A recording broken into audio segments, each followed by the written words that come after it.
গত কয়েকদিনে টানা বৃষ্টি ও উজানের পানিতে চাঁপাইনবাবগঞ্জের নিম্নাঞ্চল প্লাবিত হয়েছে। এতে পানিবন্দী হয়ে বিপাকে অন্তত হাজারো বাসিন্দা।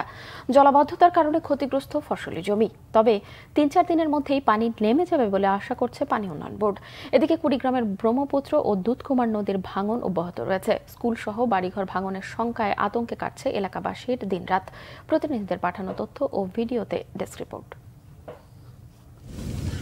অবিরাম বৃষ্টি আর পাহাড়ি ঢলে প্লাবিত হয়েছে চাঁপাইনবাবগঞ্জ সদর উপজেলার নারায়ণপুর ইউনিয়ন এবং শিবগঞ্জ উপজেলার পাঁকা ও উজিরপুর ইউনিয়নের বিভিন্ন গ্রাম। পানিবন্দী 3টি ইউনিয়নের অন্তত 10,000 মানুষ। বাধ্য হয়ে উঁচু জায়গায় আশ্রয় নিচ্ছেন পদ্মাপাড়ের বাসিন্দারা।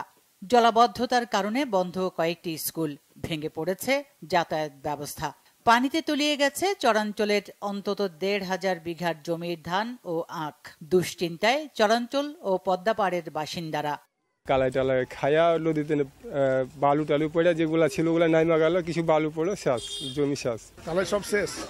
খুবই ক্ষতিগ্রস্ত হয়েছে। তো পদ্মার পানি লোকালয়ে প্রবেশ করে স্কুল গুলা বন্ধ হয়ে গেছে। রাস্তাটা ডুবে যাওয়ার কারণে মানুষ চলাফেরা করতে পারছে না, পানি বন্দী হয়ে বাজারঘাট করতে পারছে না। বাজারঘাট না কারণে খাওয়া দাওয়ার সমস্যা হয়েছে। তবে বন্যার আশঙ্কা নেই বলে দাবি করেছে পানি উন্নয়ন বোর্ড। সাধারণত যেগুলো হচ্ছে প্লাবন ভূমির মধ্যে রয়েছে এবং চরাঞ্চল নিচু এলাকা, সেই সমস্ত এলাকায় কিছু কিছু পয়েন্টে পানি চলে এসেছে। আমরা আশা করছি পানি যেহেতু কমতে শুরু করছে, এই ডাউন ট্রেন্ড কন্টিনিউ করবে এবং আগামী 3-4 দিনের মধ্যে পানি নেমে যাবে। জেলায় বিপদসীমার 103 সেন্টিমিটার উপর দিয়ে প্রবাহিত হচ্ছে পদ্মা নদীর পানি। এদিকে কুড়িগ্রামে ব্রহ্মপুত্র, তিস্তা, ধরলা, দুধকুমার সহ 16টি নদ নদীর পানি কমে বিপদসীমার অনেক নিচ দিয়ে প্রবাহিত হচ্ছে। তবে কুড়িগ্রাম পানি উন্নয়ন বোর্ডের নির্বাহী প্রকৌশলী মোহাম্মদ রাকিবুল হাসান জানান, ব্রহ্মপুত্র ও দুধকুমার নদীর ভাঙন অব্যাহত রয়েছে। ব্রহ্মপুত্রের ভাঙনে উলিপুর উপজেলার সাহেবের আলগা ইউনিয়নের সুখেরবাতি সরকারি প্রাথমিক বিদ্যালয় সহ ঘরবাড়ি নদীতে বিলীন হবার পথে।